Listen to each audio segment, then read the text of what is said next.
The weight you didn't realize you were carrying. There comes a moment, quiet, almost invisible, when you catch your reflection and feel something you've been avoiding for years. Not sadness. Not anger. Something heavier, something that sits behind the ribs like a story you never volunteered to carry. A weight you never signed up for, but somehow became responsible for anyway. You've probably never said it out loud, but a part of you already knows the truth. The version of you that exists today. And the version you're terrified you might become, both trace their roots back to the man who raised you, or the man who didn't. This isn't about blame. It isn't about pointing at a father who may have been doing the best he could with tools no one ever handed him. This is about something quieter, something that creeps into the spaces between your thoughts when everything else goes silent. It's in the hesitation you feel when you try to make decisions everyone else seems to make easily. It's in the way your chest tightens during conversations that shouldn't matter. It's in the invisible battles you keep fighting, battles no one else notices, but you lose sleep over. And when you ask yourself, why am I like this? Why do simple things feel difficult? Why does confidence feel like a foreign language? The trail often leads back to the father figure who shaped the beginning of your story. Because a father doesn't just raise a child. He raises their inner narrator, the voice that comments on everything. The voice that whispers when you're unsure. The voice that reacts when you fail. The voice that tightens when you try to step forward.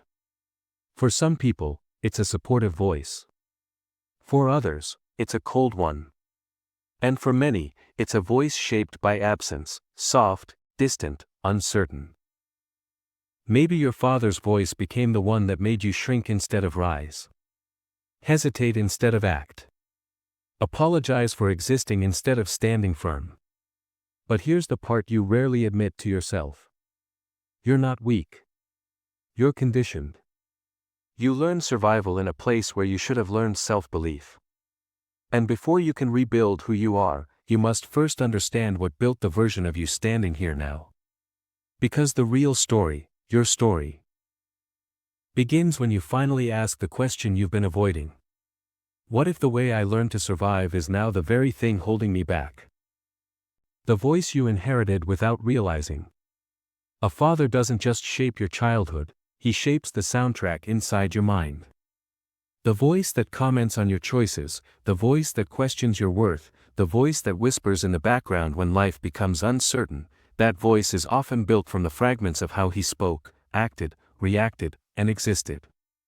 Some people grow up with a father whose voice empowers them. Some grow up with a voice that criticizes them. And others grow up with silence, a silence that teaches them to doubt themselves before they even begin. Maybe your inner voice became one that talks you out of the things your heart wants. Maybe it became the voice that tells you to shrink so others feel comfortable.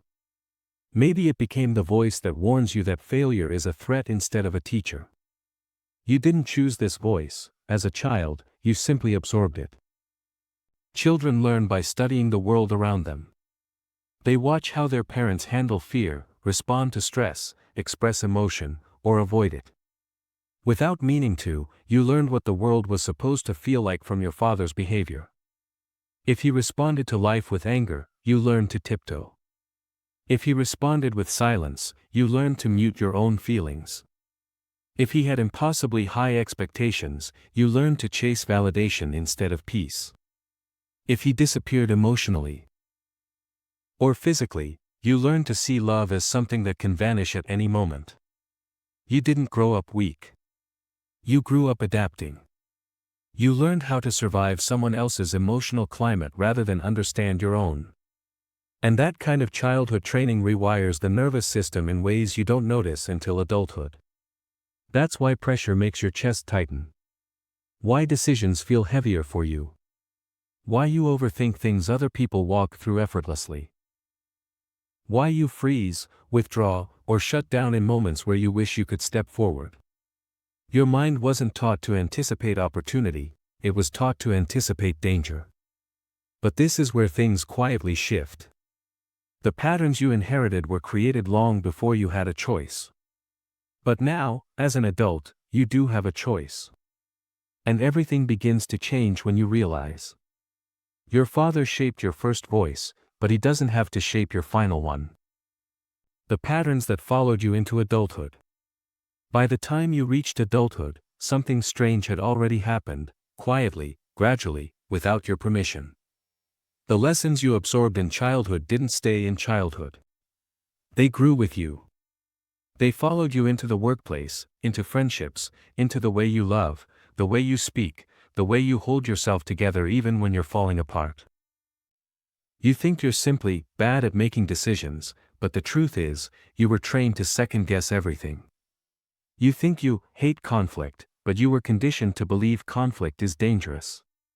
You think you're too emotional or not emotional enough, but those tendencies were survival strategies you learned from watching a father who didn't know how to handle his own feelings.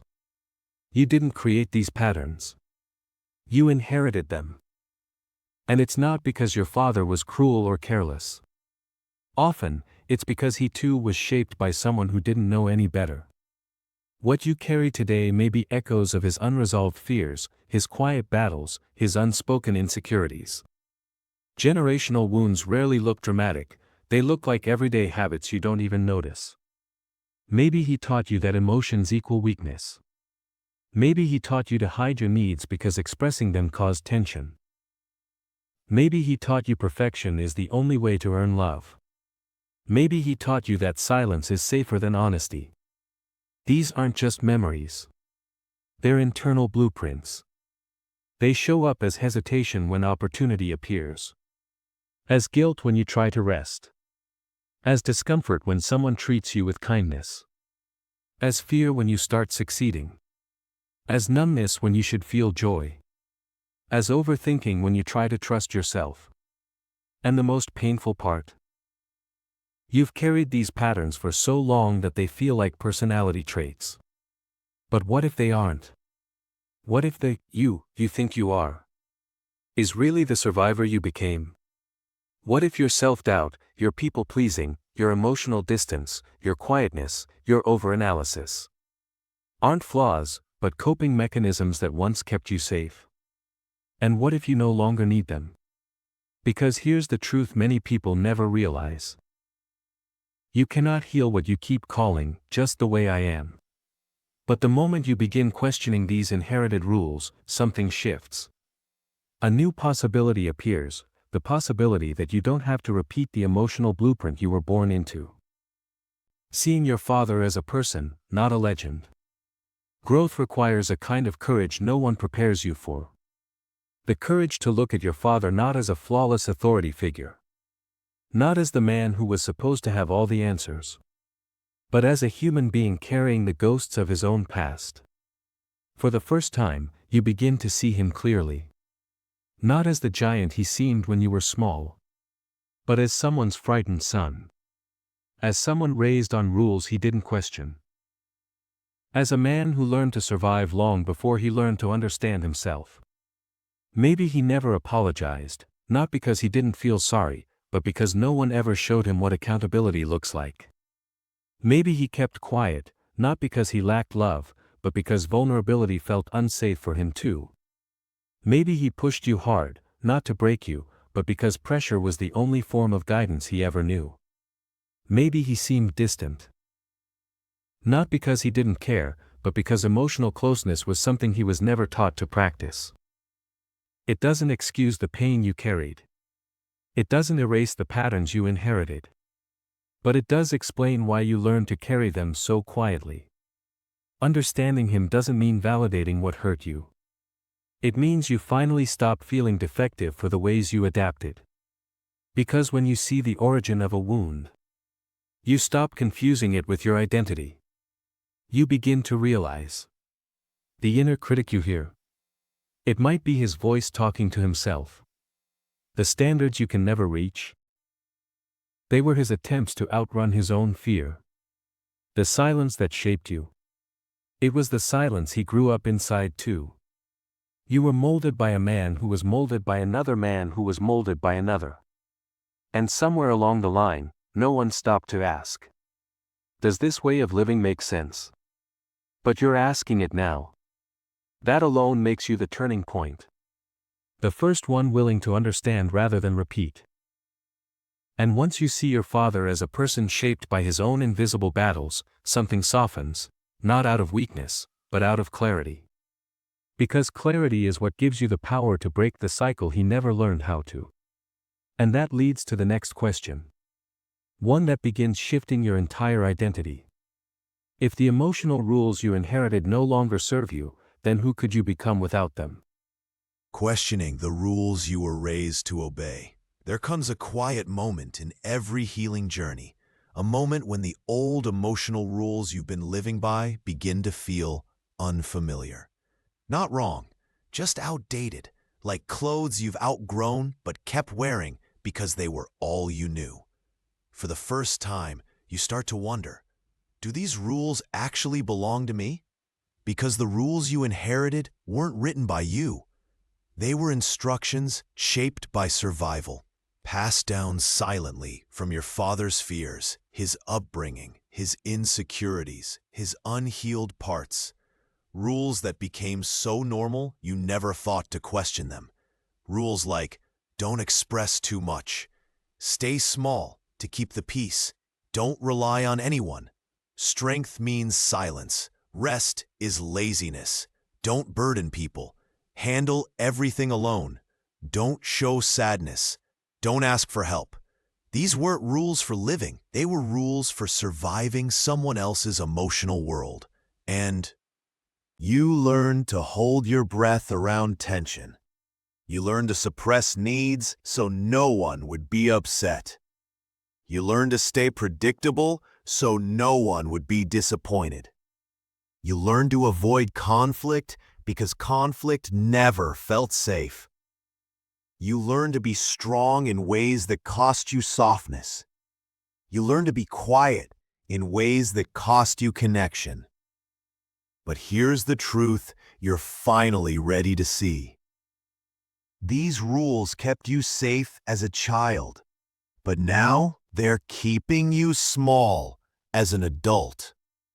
Because the danger you prepared for doesn't exist anymore.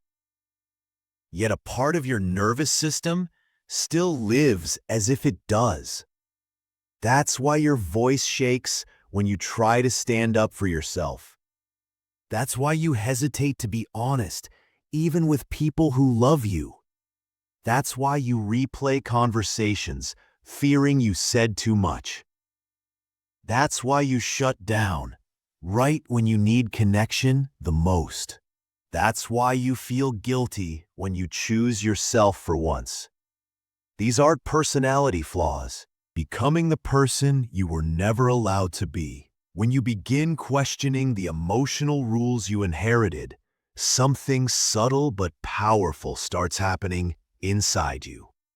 At first, it feels like confusion, like losing your balance. But what you're actually losing is the weight you were never meant to carry. For the first time, you begin separating who you are from who you had to be. It happens in small, almost unnoticeable moments. The moment you pause instead of automatically apologizing. The moment you feel an emotion and allow it instead of burying it. The moment you speak up without rehearsing every sentence. The moment you rest without justifying why you're tired. The moment you say no and realize the world didn't collapse. The moment you let someone see a part of your truth without shame. These aren't minor shifts. These are the beginnings of a new identity. It grows slowly, through awareness, through honesty, through the courage to feel what you've avoided. And as this voice grows, something else begins to fall away. You stop mistaking numbness for strength. You stop believing silence makes you mature. You stop assuming independence means suffering alone. You stop confusing exhaustion with responsibility. You stop thinking love must be earned through self-sacrifice. You stop shrinking just because someone once taught you to. You begin rewriting your inner world, piece by piece, decision by decision. And with every step, you redefine what strength looks like. Not the strength your father modeled, not the strength you pretended to have, but the strength that comes from understanding yourself deeply and choosing differently. Because healing isn't about becoming someone new. It's about returning to the version of yourself you were never allowed to be. And once you feel the first glimpse of that version, the real you, stepping into the life that finally belongs to you. When you reach this stage of your journey, something profound becomes clear. You are no longer living in the emotional shadow of the man who raised you. You're no longer shaped only by his fears, his silence, or his limitations. You're beginning to shape your own life, one decision, one insight, one moment of courage at a time. And here's the truth you might not have realized until now. You were never weak because of him. You only believed you were. The doubts you carried, the hesitation, the fear of disappointing someone who hasn't spoken in years, the pressure to be perfect, the instinct to hide your feelings, none of that was a reflection of your worth. It was the residue of an emotional blueprint you inherited before you even understood what identity was. But today, that blueprint is no longer the map you follow. Today, you stand at a place your father may have never reached, a place of awareness. Awareness of why. You are becoming the bridge between the life he lived and the life he wished he could have understood. You are breaking cycles he never knew how to escape. You are learning lessons he didn't have the chance to learn. And in doing so, you're not betraying him. You're completing something he started but couldn't finish. This is the moment where your story no longer echoes the generations before you. This is where your identity becomes something you choose, not something you inherited. This is where you stop surviving and begin becoming. And as you move forward, you'll realize something powerful. The weakness you once hated in yourself was actually the doorway to the strongest version of you. You are not your father's limitations. You are the evolution of everything that came before you. And your story, your real story, begins now.